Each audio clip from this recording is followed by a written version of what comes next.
because it actually has a really good balance of people who are on a Trails Advisory Committee because they believe in transit and they want better sort of corridors to move themselves, but all residents around town, and people who are sort of recreationalists and want pretty places to hike and to enjoy nature in the community.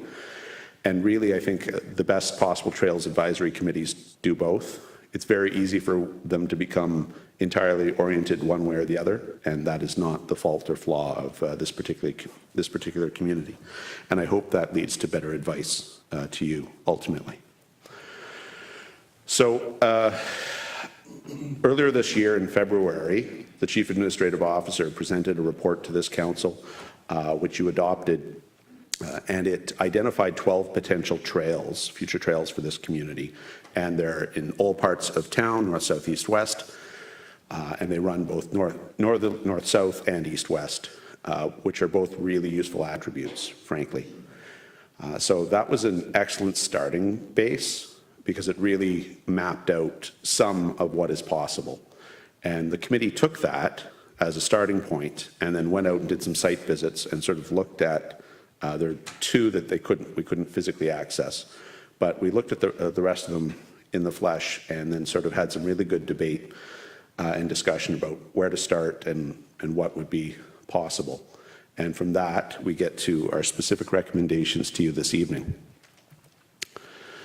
So the central green portion there are known as the Borndal lands. Those run roughly north-south and are more or less in the center of town. And for a number of reasons, the committee would like to recommend that this be the first trails project this council considers supporting. It's actually divvied up into 4 sections, but I don't think that matters for our purpose this evening. It is 4 components, though, of the CAO's report from February. And that can give you some reassurance that, in fact, this isn't pie in the sky sort of stuff. This is entirely possible, and it's entirely possible within the next 2 years. So what's really important here is that there's no good way to go north and south in this area, and this is in relative terms, a large tract of undeveloped land. So it would double both as a good north-south corridor with respect to active transportation and for recreational purposes. So ultimately we're suggesting we start here because it kills 2 birds with 1 stone, and it accomplishes the goals and hopes and aspirations of both parts of the committee, which we think fairly and accurately reflect the hopes and aspirations of the community at large. So the costing comes from your staff who are present here this evening. So again, not pie in the sky sort of numbers. And this would be for the entirety of the 4 sections of that component of trail. So we are told these are highly reliable numbers, and I can say relative to personal experience elsewhere and prior that I was not surprised by these numbers. I didn't think they're particularly high or particularly low. I think they are a reasonable estimate of what you'd be talking about as total investment. So really the cost of creating a trail, the capital cost, comes down to the caliber and the quality of the materials you use and how wide you make the trail. And there are a number of factors that go into that. Ultimately, the wider and the higher quality the materials you use, the more expensive the quality of the materials you use, the more accessible the trail is. So that is a strong benefit. And you have an accessibility advisory committee that I'm sure will make some more specific submissions later on, should we get to that point. But as just a good default sort of rule of thumb, the more money you spend, the wider the trail is, the better the material is, and the more accessible it is. So that's the benefit and why you would consider spending more rather than less. So the specific ask this evening is for council to include $25,000 in next year's budget. And that money will lead to trail design so that essentially when most municipalities, and Ingersoll included, wants to do major construction work, Typically, year one is sort of engineering and plans review and environmental permits if necessary, et cetera. And then year two is the actual construction. And we'd suggest adopting that model for trails. It is possible to do the engineering and the trails a lot simpler. You could do it all in 1 year, but there are two main benefits to breaking this up into two. And so the first is $25,000, actually quite a modest ask relative to the size of this municipality, the size of its budget, and relative to the considerable growth this municipality is experiencing. So it's a big bang for the buck, and typically in the municipal world, you get the highest value. The trails are low-hanging fruit. People really enjoy them. They're relatively low cost. I mean, look at the ice time expenses you're going through, right? It's nothing like that. 3 or 4 times a year, people need to go up and down the trail and maintain it, but that's very, very modest, and it's just about the capital cost the first and second year. So depending on which of those options you end up liking the most back there in that table, again, the data comes from staff who are present and can take questions later on should you wish, but understanding that, what it really does is set you up for 2 years should you direct staff to pursue grant opportunities in this area. We're again talking about extremely low-hanging fruit, and it gives 2 full years of grant cycle to make this a shovel-ready project. So if year one is the engineering work and negotiating with the Kiwanis Club, and year two is the actual construction, we've got sort of 24 months and 2 cycles where we can get grants from other orders of government. I can tell you the Trillium Foundation loves supporting trails. It's health, it's recreation, it's community vitality, it's transport, like it's a whole bunch of things, right? So this is, we can't know now, but there's the distinct possibility that when it comes to the actual capital spend, ultimately Ingersoll won't have to come up with much, or it's possible you get this entirely funded by other orders of government. That isn't a crazy statement or utterly absurd. Now, we might be unsuccessful, but we have 2 years worth of attempts, so I think there's every reason to support that. In any event, it looks like it'd be about $180,000. We need 25 for next year.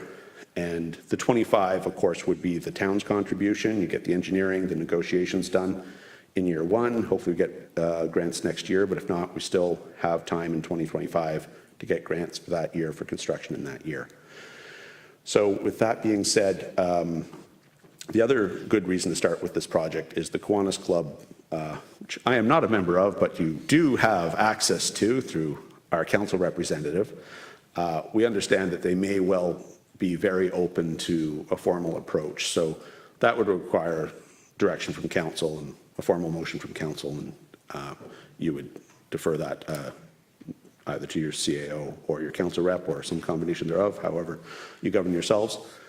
But fundamentally, the template, which is either an easement or a land use contract, there are 3 or 4 or 5 different ways you can legally create. You don't have to take possession of the property, although that could happen. There are a couple different ways to do that. Becomes the template for future trails, because the other trails that we're not talking about tonight are predominantly on land owned by the county or the Conservation Authority. Now, those are 2 entities that do play well in the sandbox, but you really need a municipal template, one that Ingersoll's comfortable with. And the Kiwanis Club is a great starting point so that you can create a document you can use for future, I say trails, possibly for other uses as well, but certainly for future trails in the coming 4 to 5 years thereafter. So this is really the right one to start with for all those reasons. At any rate, lastly, it was certainly the position of the committee that should you be successful in receiving grant monies, notionally apply those to the accessible features first, and if there's a remnant, so be it. That's a reasonable thing to have local taxpayers pay for, frankly. They'll be the dominant users of the trails. But, and then you kind of deliver the best possible product for all residents in the town. So certainly we would suggest that if you are successful, that goes to the best possible trail, the widest trail with the best possible materials. At any rate, the budget's built towards the median product, which has some accessibility features, but not to the maximum. as I sort of indicated at the outset, we would like to come and speak to you, if we may, over the arc of the coming year with some ideas and to give you some sort of sense of vision and where we think council ought to direct the corporation in the future. So I do apologize that our first meeting pertains to money, but it's the necessary evil, and it's where we are in the budget cycle. So be it. The last item for your consideration is you're doing a multi-year budget, which is an ambitious, quite impressive undertaking, and hats off and deep respect to you on that. But that's premised basically on what's in the asset management plan, and you don't plan for and you don't do any work on that which you don't count. That is true everywhere the world over. That has nothing to do with Ingersoll. That's how every organization works. So we'd really like to suggest that the existing trails, which are not in the asset management plan, by the by, which means we're not counting them and not ever planning to repair or maintain or upgrade them, should be added in. Plenty of municipalities don't include their trail systems because we're all kind of working to get the asset management plans up to be a robust thing. But I think that's a reasonable use of staff time, and I think that's a reasonable direction by council. And it shows something. It costs you no direct money. It's staff time, and it also accomplishes something good. Because in the future, it means we count them, we keep track of their condition, and if necessary, there'll be monies available to repair and maintain them in the future. So with that, I wish you very well with this budget. Got to say, I've been a resident for a couple of years now, and I utterly love living here, and this is an extremely well-managed corporation. The taxes are extremely reasonable, and the service provision is really high, and frankly, it's part your predecessors, and for those of you who are your own predecessors, congratulations, you're standing on your own shoulders. And to the newer members of council, you're doing a bang-up job so far, so please keep it up. This is really great community. Very thrilled to be part of it, frankly. Anyway, that's subject to questions. That's my presentation. Thank you. Thank you very much. Are there any questions for the delegation or for staff? Councillor Hallery, please.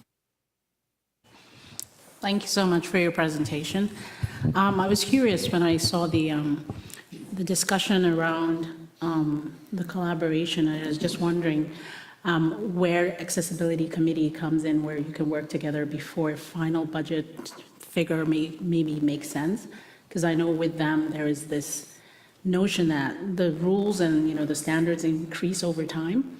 So at this point, are we hoping that you would get to meet with them, make sure that the standards are futuristic so that we don't have to come back to the table again sooner rather than later? Thank you. I'm going to direct that to our CAO. Sure, yes. Of course, at this point, everything is just an opportunity. So as we start to firm that up and determine which lands we're going with and what that ownership or agreement looks like, then the actual design would be incorporated and be sent to Accessibility Committee for their review to get a comment on. But most of the options that are looked at here are some form of accessibility. It's just a matter of whether it's the highest level or a medium level or something like that.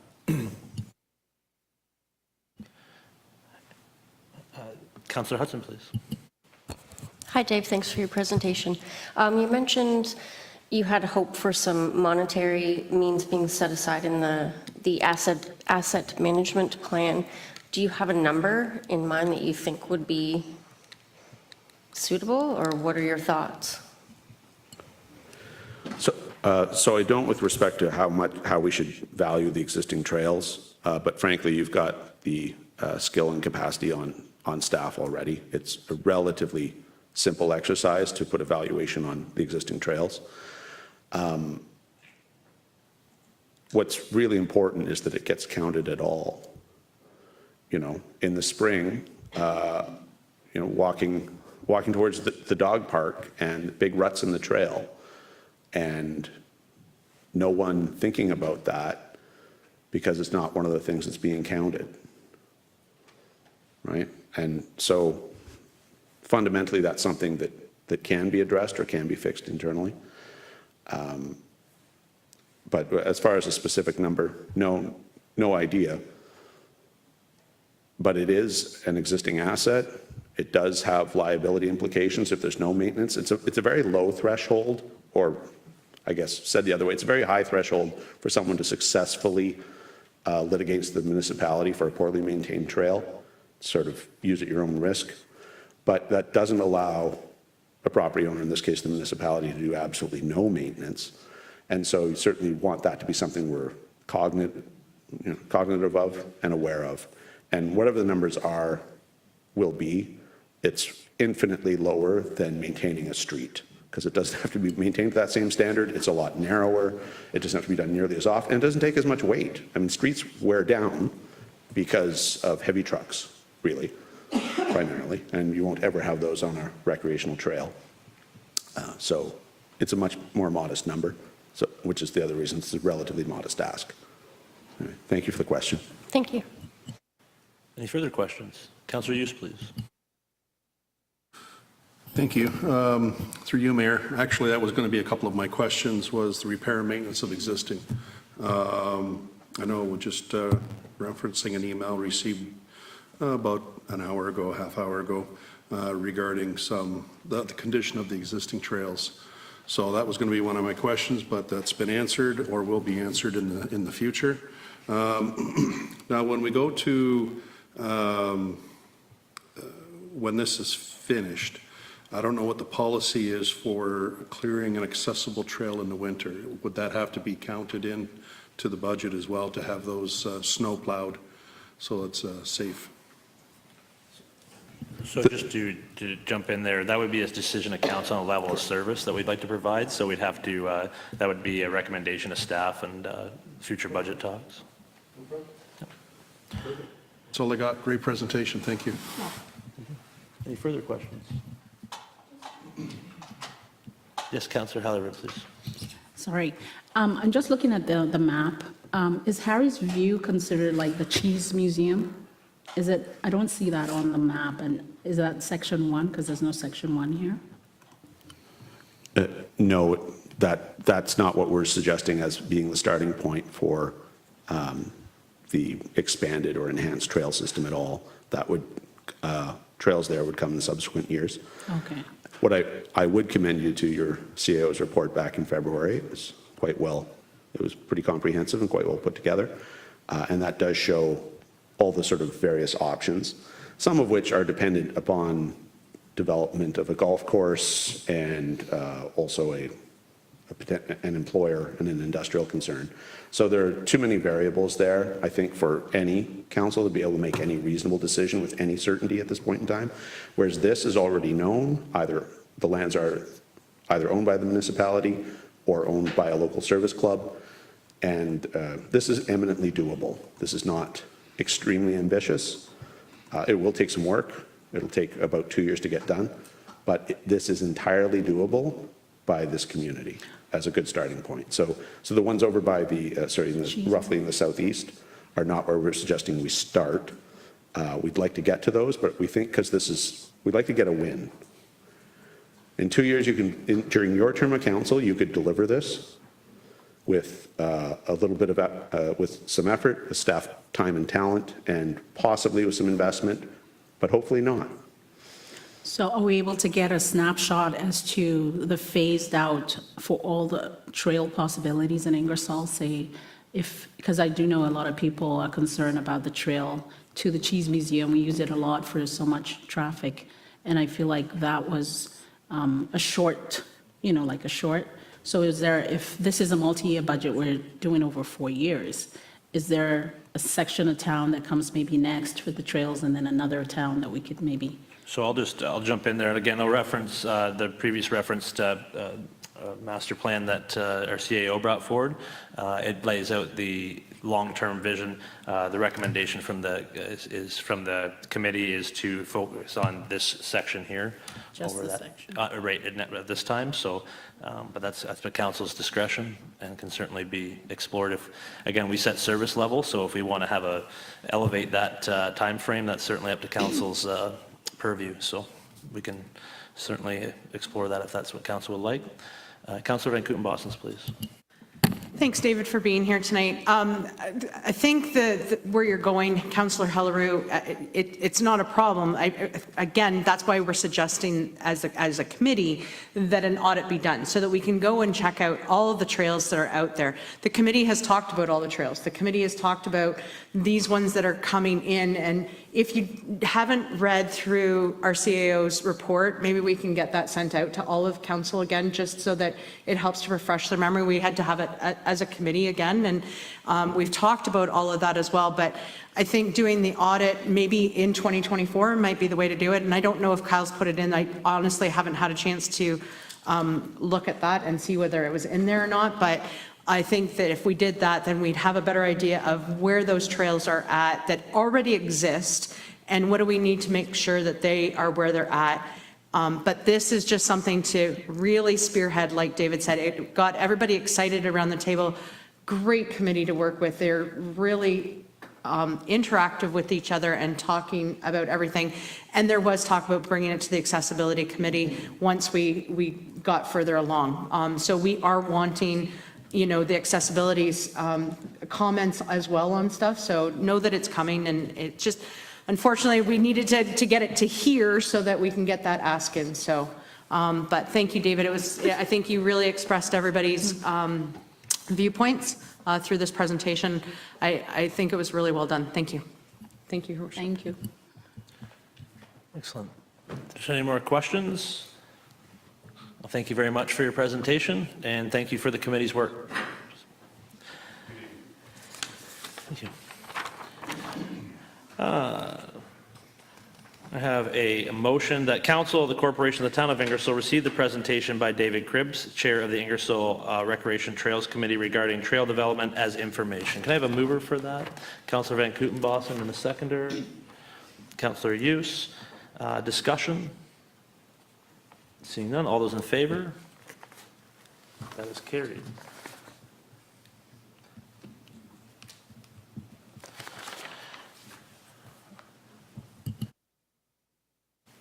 Okay, moving on, we'll go to special staff reports. Number one, the Town of Ingersoll 2024 to 2027 multi-year budget and the 2024 draft budget presentation. And I'll call on our treasurer, Irina Koval, please.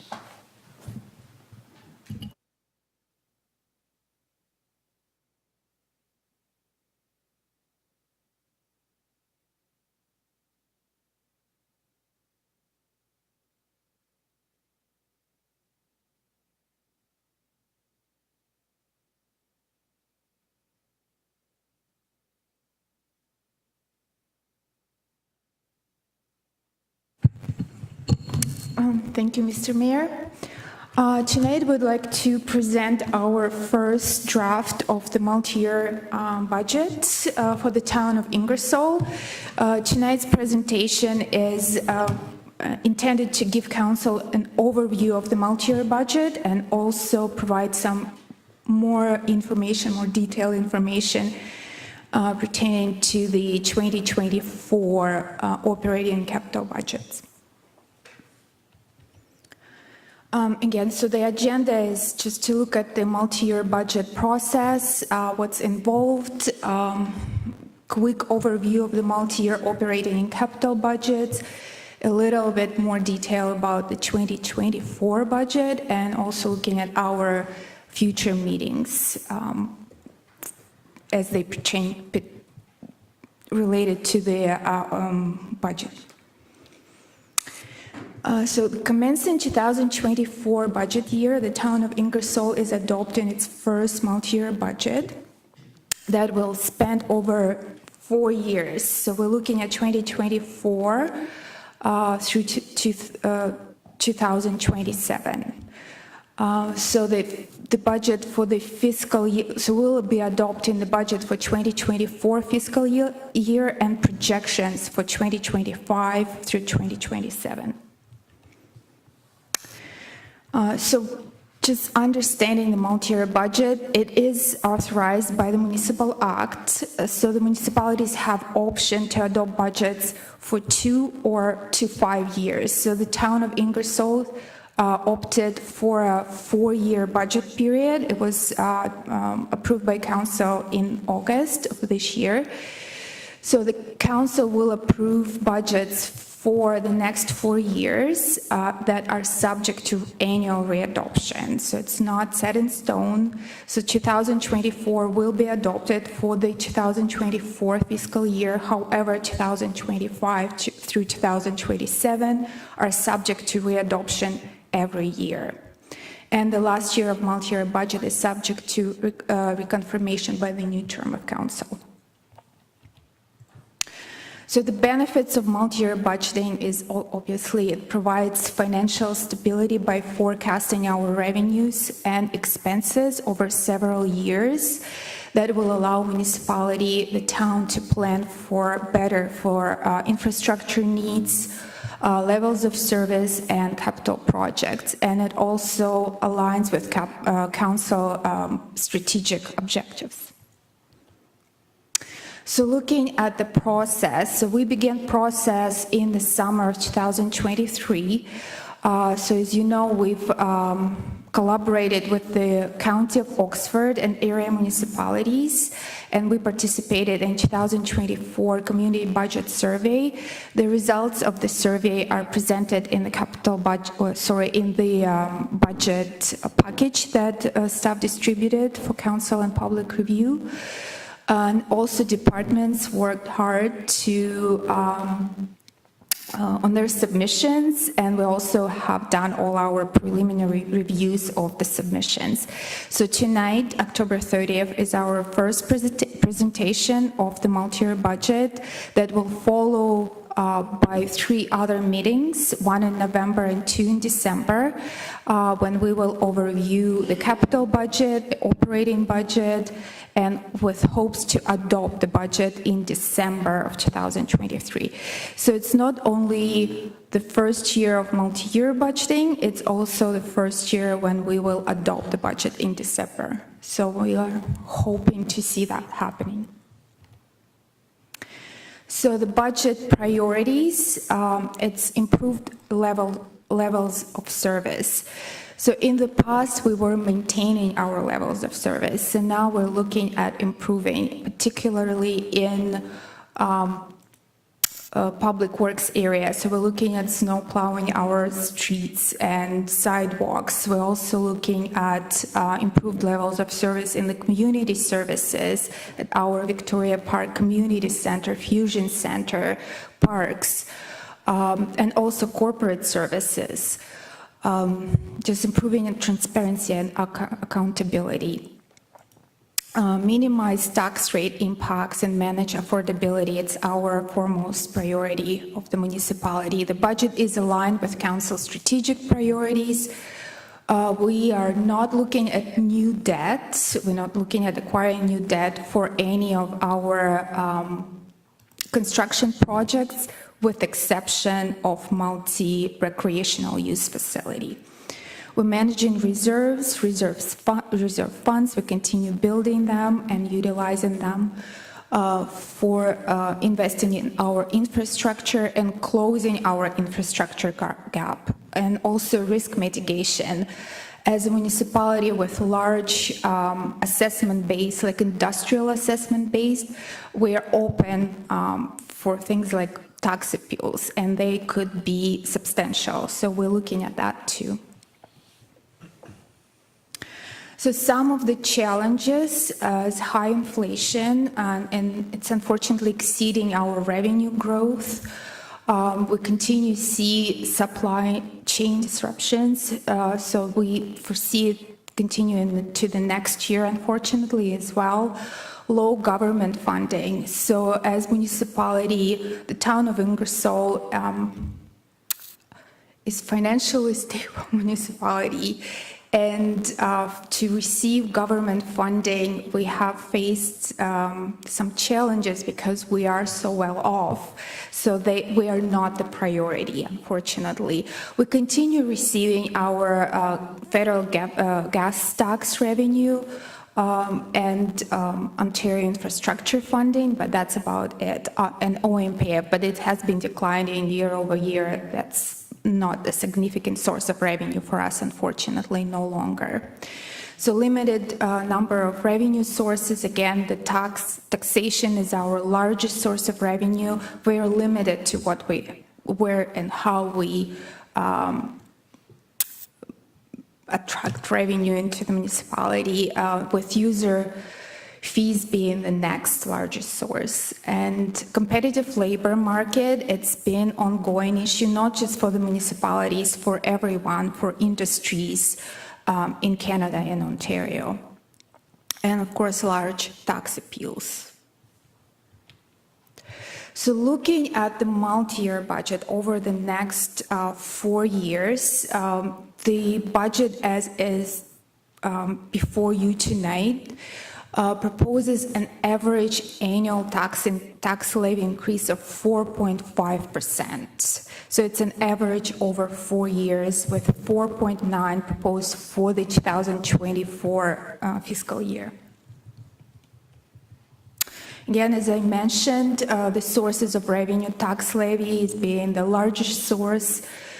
That is over 80%, and user fees follow at 7%. And then we have been successful in utilizing our reserve money. So we've been investing. So now our interest revenue, or revenue from investing activities, has grown and now comprises about 7% of our revenue. So where the tax dollars are spent, so we have a variety of services, but as you can see, the community services, that is parks, arena, recreational youth center, and protection services. Protection services include policing, fire, by law enforcement, take about 50% of our budget.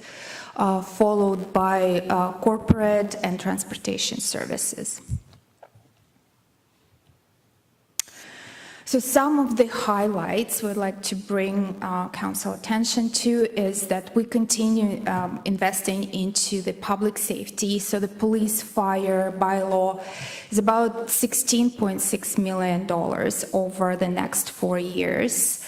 Almost $17 million we are projecting to transfer to reserves to continue investing into our infrastructure and trying to close in that infrastructure gap that has been identified in our asset management plan. Ongoing funding for the future multi-recreational facility, we allocated an additional $1.1 million, but it's over 4 years, and it's in addition what has been already allocated. So for roads and bridges, it's an additional $850,000. We try to maintain our focus on economic development and attracting and retaining new businesses. So it's one of the priorities in the budget. We are maintaining our user fees to the rate of inflation, and in some cases, we are not projecting any increases for user fees. There is no new debenture financing awaiting the construction of MERC. So for any existing infrastructure, we're not borrowing money. We're using what we have set aside in reserves or through the transfers in reserves that have been identified in the budget. And we are increasing levels of service across service areas like public safety, public works, community services, and corporate services. So looking at the capital budget, so as you can see, we're projecting to invest over $88 million over the next 4 years. And 2026 is a big budget year because that's the year we are planning on building our new MERC facility. So we're working on a special report to council that will address how we're going to basically pay for the facility and what it's going to look like. So we are planning to bring the report hopefully November or December of this year, but perhaps early 2024. And it's just another view of the multi-year capital budget. Again, you will see the community services is the largest service area of almost $45 million, and infrastructure that includes roads, bridges, sidewalks, streetlights, 18 million, public works, fleet, economic development, admin facility, fire, museum, and information technology. So basically, we are addressing the capital needs pretty much across all service areas of the municipality. So now we will look more closely at what is proposed for the 2024 budget year. So we're looking at the levy of $17.8 million, or 4.9% levy increase as compared to the last year, to the 2023, $3.8 million in transfers to reserves, and the capital budget of $6.4 million. So some of the highlights, there is no requirement of any prior year surpluses, transfers from prior year to the next year, so it's self-sustaining. The transfers to reserves, as I mentioned, $3.8 million. We are incorporated $600,000 in funding for the MERC. Additional funding of $270,000 to closing infrastructure gap, no new debt financing, and increasing levels of service. So the tax impact, so what the proposed budget is how it's going to impact a median single-family home, and we are looking at the home valued at about $240,000. It's a median, it's right in the median. So we're looking at an additional $57 in taxes. These numbers are preliminary. We haven't received our returned roll from MPOC, so they're working on that. So the growth, I tried to incorporate the growth of approximately 2%. It could be more, but I don't think it's going to be less than 2%. So with the growth, the actual residential tax rate, we're projecting to increase by 2.8%, which is $57 for a median home. So where the tax dollars are spent, again, the capital and reserves are 41%. We have to work on that. We are addressing multiple priorities here. We have a lot of infrastructure we have to maintain, plus build a new MERC. The police is 27% of our budget, and the rest is other areas, other services we provide for our ratepayers. So now looking at the variances, so the variances is to the 2023 budget. So the revenues, we are projecting an increase in the building permits revenue of $185,000 is due to the growth from revenue from building permits like industrial and commercial building permits. And this is a conservative number, so to be conservative, but we think it could be more, and we hope it will be more. So the community services, user fees, and memberships are up $217,000. This is impressive, and this is a result due to complete recovery from the pandemic, and also offering of new programs at all our facilities, recreational facilities. Recoveries from the County of Oxford, we're projecting an increase of $60,000 is a result of new servicing agreement with the county, which Thanks to our Director of Engineering, we were successful in negotiating, and I believe it's going to be presented to Council in November. Unfortunately, there is also decreases. Its OMPF funding is down $22,000. And again, every year they just cutting it by about 20%. So the expenses, the biggest is salary and benefits budget is up $975,000. There is a number of reasons why it's projecting to be that high. So we, as council aware, we negotiated a new collective agreements with the cost of living agreed to 3.5%. So we are proposing the same cost of living adjustment for all of the non-union, full-time, non-full-time elected officials, so at 3.5% for all staff. This number also includes step increases, so we have a number of new staff that are eligible for step increases in next year.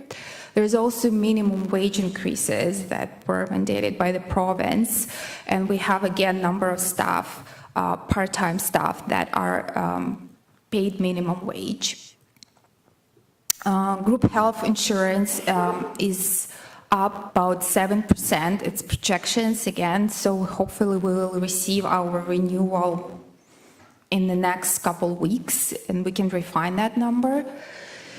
We're also proposing additional staff in community services, so there's 4 new full-time positions. So there's a proposal to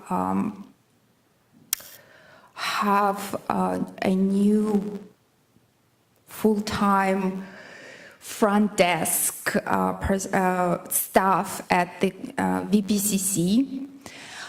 Then we are replacing 3 contract positions in parks with 2 full-time positions. And also there is additional staff part-time staff in aquatics and programs. Again, just to keep up with the demand and ensure our levels of service are adequate. New communication officer, this position was approved by council, it's been filled, but it was not budgeted in 2023, therefore there is a variance. We're also proposing an additional human resources coordinator. So that position will be shared with one of the neighboring municipalities with I said it's SWOX, and it's not SWOX, sorry. It's Zora, on 1/3 town to 3rd township basis. And the deputy treasurer position was filled in 2023, and it was budgeted for 6 months, and now it's full 12 months in the 2024 budget.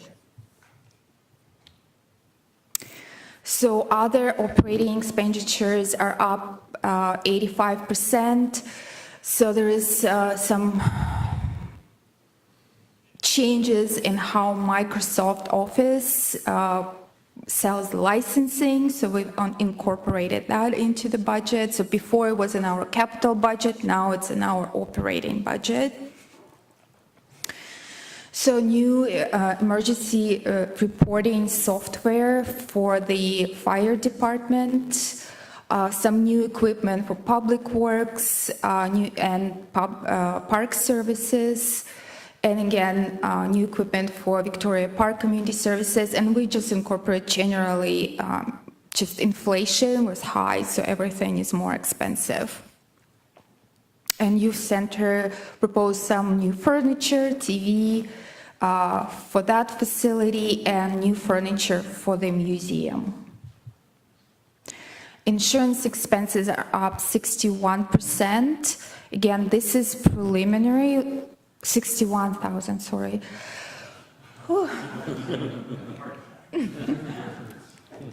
61,000.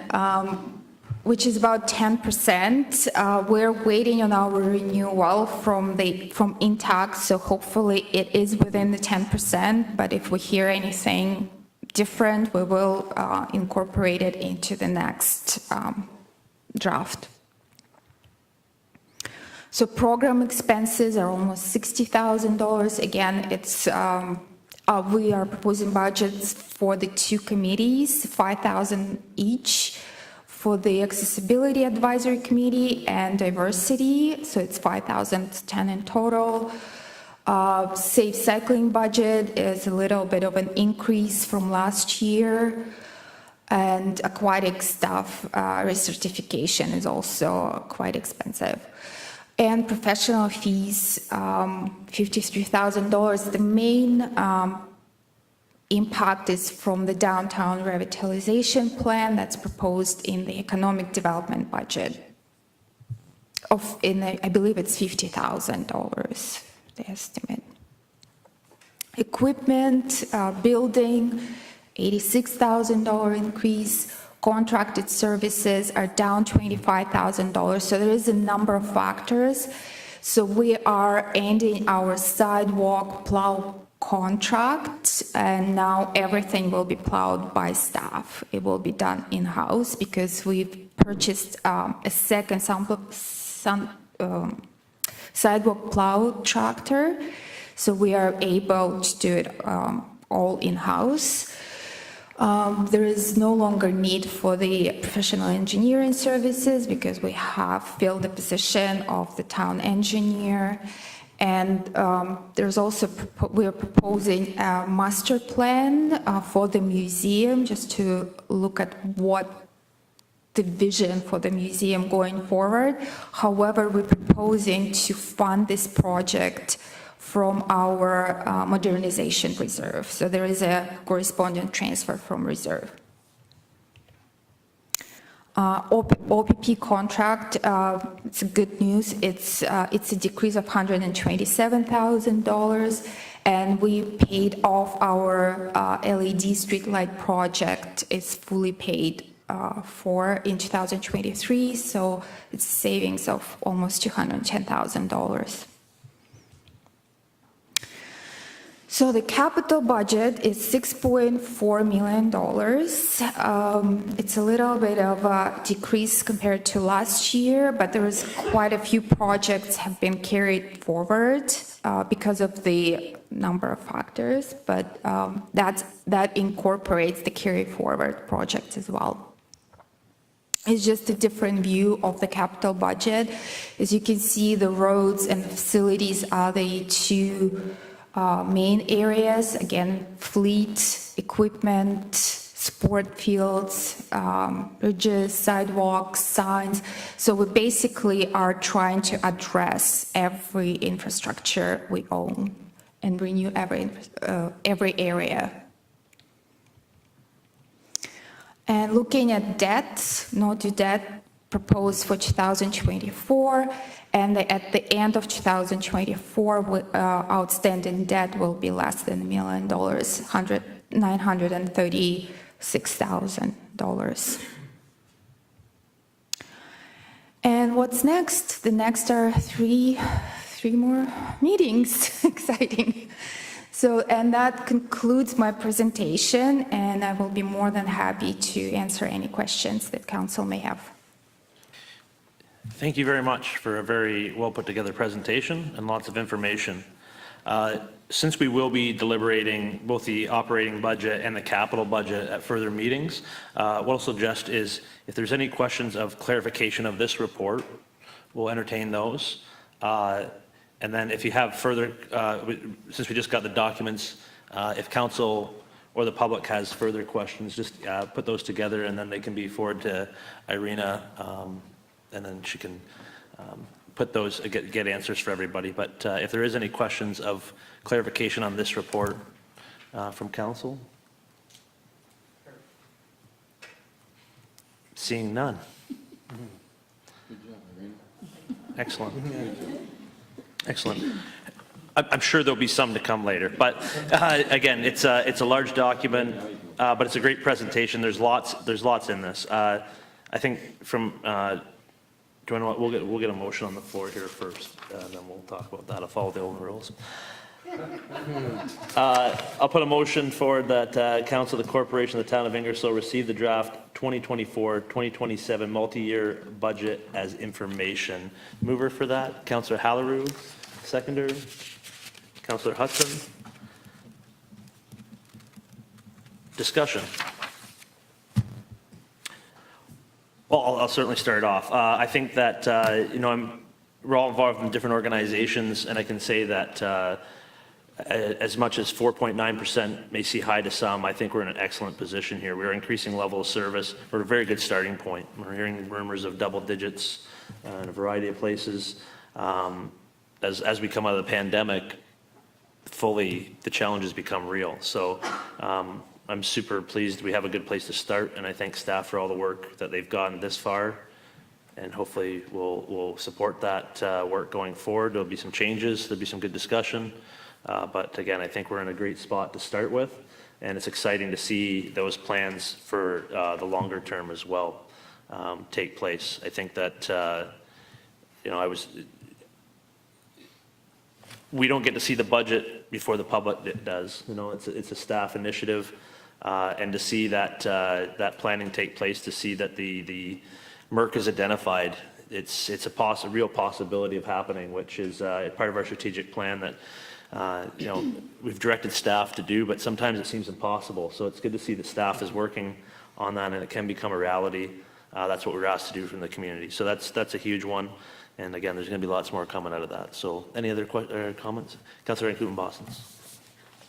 You spurred me to think of a few other things. So the comments from the survey from our citizens as well, they're great comments. I had a chance to read through some of it. I haven't gotten through all of it, but there's a lot to get in a weekend. And kudos to staff, because you've been the ones working on all of this. But it's like you were listening to the survey comments, I'm just going to say. I mean, the comments that I did read, I seen it as a part of our budget, which I think is great. I mean, we're reaching what we need to, and I'm seeing a whole lot, I'm hearing a whole lot out in the community with all the different committees that I'm on, that staff are listening and they're getting things a part of the budget, which is great. I'm hearing sports users really excited about what's going on with ball fields, and I mean, it's awesome, right? So I would agree, 4.9 kind of scared me when I was going through this weekend, but we haven't seen that high for a bit, but again, we've still got a few meetings, and it could fluctuate, it could come down, it could go up a little bit, but that's what we're here now to kind of look through and see what we think. And kudos to staff, great job, and thank you for all your hard work. Thank you. Other comment? Seeing none, all those in favor? Opposed? That is carried. Excellent, and we will move down to bylaws. That the mover have leave to introduce, to go into committee of the whole on the following bylaw. 1, confirmation bylaw, October 30th, 2023, bylaw 2352-84. Council and committee of the whole, Mayor Petrie and the chair on motion, the bylaw is accepted as circulated. That constitutes the first and second reading of the bylaw. So mover for that, Councillor Van Couten-Boston, second by Councillor Hughes. Discussion? All those in favor? Opposed? That is carried. We're in committee of the whole. Would anybody like to discuss the bylaw? Seeing none. Is there a mover for the committee to rise to the committee of the whole? Councillor Bowman, seconded by Councillor Hughes. Discussion? All in favor? Opposed? That's carried. And that bylaw 2352-84 be now read a third time, passed, signed, and sealed, and that constitutes the third reading of the bylaw. Is there a mover for third reading? Deputy Mayor Wilson and Councillor Halleru for seconder.